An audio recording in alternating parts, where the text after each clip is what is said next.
ভাই আমি কিছুদিন আগে মুসলিম হয়েছে, আলহামদুলিল্লাহ। আল্লাহ সুবহানাহু ওয়া তাআলা তিনি আমাকে তার দয়ায় হেদায়েত করেছেন।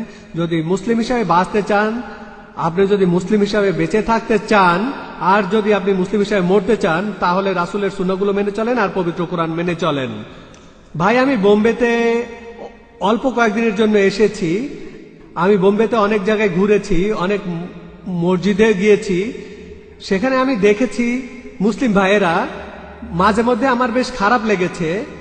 আমি তাদের দেখেছি যে মসজিদ থেকে বের হওয়ার পর মাশাআল্লাহ তাদের মুখে অনেক বড় দাড়ি আছে, কিন্তু যখন তারা মসজিদ থেকে বের হয় তখনই একটা সিগারেট ধরায়, পান খাওয়া শুরু করে, যেটাকে দেখে মনে হয় অয়েল পেইন্ট, আর সিগারেটের ধোঁয়া ছড়াতে থাকে চিমনির মতো। মুসলিমদের এই সিগারেট খাওয়া আর পান খাওয়া, এ ব্যাপারে আপনি কি বলবেন?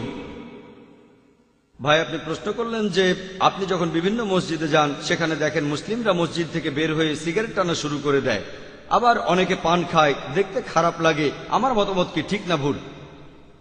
ইসলামে ধূমপানের অনুমতি আছে কিনা এ নিয়ে অনেক ফতোয়া দেওয়া হয়েছে। আগে আলেম ওলামাগণ একটা ফতোয়া দিয়েছিলেন এটা মাকরু, তখনকার দিনের জ্ঞান দিয়ে বলেছিলেন। তবে এখন বিজ্ঞান উন্নত হয়েছে আর বিশেষজ্ঞদের মতামতটাও বদলে গেছে। পবিত্র কোরআনে সূরা বাকারার 195 নম্বর আয়াতে উল্লেখ করা হয়েছে, বলা হয়েছে তোমরা তোমাদের নিজেদের হাতে নিজেদের ধ্বংসের মধ্যে নিক্ষেপ করো না।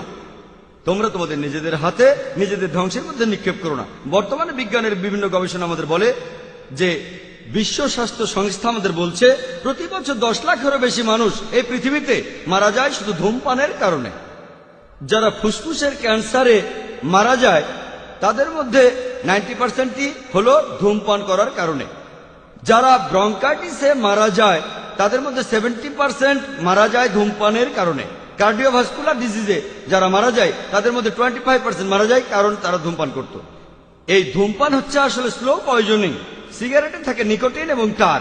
সিগারেট দেখতে কেমন সেটা বাদ দেন, প্রায় 400 জন বিশেষজ্ঞের নতুন একটা ফতোয়া অনুযায়ী তারা বলেন ধূমপান করা হারাম, কারণ পবিত্র কোরআন বলছে তোমরা তোমাদের নিজেদের হাতে নিজেদের ধ্বংসের মধ্যে ফেলো না।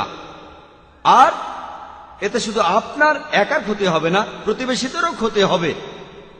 কারণ বিজ্ঞানের বিভিন্ন গবেষণা বলছে যে চেইন স্মোকারদের স্ত্রীদের ফুসফুসের ক্যান্সার হওয়ার সম্ভাবনা বেশি, কারণ প্যাসিভ স্মোকিং আরো বিপজ্জনক। অ্যাক্টিভ স্মোকিং সরাসরি এটাও ক্ষতিকর। প্যাসিভ স্মোকিং মানে কেউ ধোঁয়া ছেড়ে দিল আর অন্য কারো ফুসফুসে সেটা ঢুকে গেল, এটা আরো বিপজ্জনক, আরো বেশি ক্ষতিকর। ধূমপান করলে আপনার ঠোঁট কালো হয়ে যাবে, দাঁত কালো হয়ে যাবে, দাঁতের মাড়ি ক্ষয়ে যাবে, হাতের আঙ্গুল কালো হয়ে যাবে, তারপর গলার ক্ষতি হবে, এতে করে পেপটিক আলসার হবে, এছাড়াও হবে কোষ্ঠকাঠিন্য, এতে করে যৌন শক্তি কমে যাবে, আপনার স্বাস্থ্য খারাপ হয়ে যাবে, ক্ষুধা কমে যাবে, আপনার স্মৃতিও কমে যাবে। তাহলে এইসব গবেষণার উপর ভিত্তি করে বর্তমানে ওলামারা 400-এরও বেশি ফতোয়া দিয়েছেন যে ধূমপান করা হচ্ছে হারাম। এছাড়াও সূরা বাকারার 195 নম্বর আয়াতে উল্লেখ করা হয়েছে, বলা হয়েছে যে তোমরা নিজের হাতে তোমাদের ধ্বংসের মধ্যে ফেলে দিও না। তাই এটা আপনাদের